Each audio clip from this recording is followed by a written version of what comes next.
हर हर महादेव। हमको यह प्रश्न कई बार पूछा गया, कई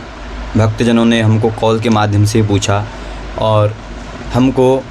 मैसेज भी प्राप्त हुआ कि जब किसी के घर में मृत्यु हो जाए तो उसके घर में जो हम नित्य प्रतिदिन अपने घर में देवताओं का पूजन करते हैं, स्नान कराते हैं, तो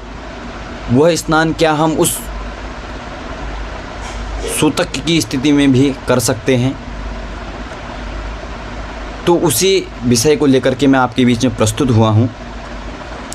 तो कहा गया है कि प्रमाणित होता है, आप अंत्यकर्म श्राद्ध प्रकाश गीता प्रेस की पुस्तक प्राप्त हो जाएगी आपको। आप उसमें 33 पेज नंबर पर देखेंगे तो उसमें लिखा है कि दाहकर्ता तथा सपिंडी के लिए जो नियम हैं और कुटुंब के जो पीढ़ी वाले अपने गोत्र वाले लोग होते हैं उनके लिए जो नियम बताए गए हैं, तो उसमें हमको ये नियम प्राप्त होता है कि घर में जो प्रतिष्ठित देवी देवता होते हैं जिनका हम नित्य प्रतिदिन पूजन वंदन अर्चन करते हैं,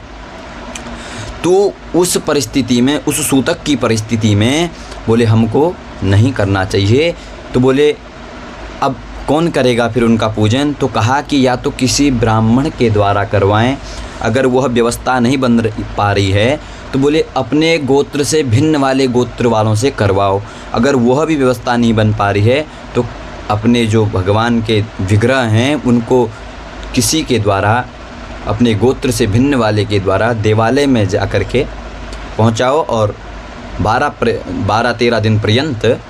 वहाँ जा कर के उनकी सेवा होने दो, उसके बाद फिर आप ला सकते हैं। और सूतक की स्थिति में स्वयं न करें, या तो किसी ब्राह्मण से करवाएं, या तो अपने गोत्र से भिन्न वाले से करवाएं, और या तो फिर देवालय में अर्थात मंदिर में जा कर के दे के आएँ, नित्य प्रतिदिन मंदिर में उनकी सेवा हो जाएगी।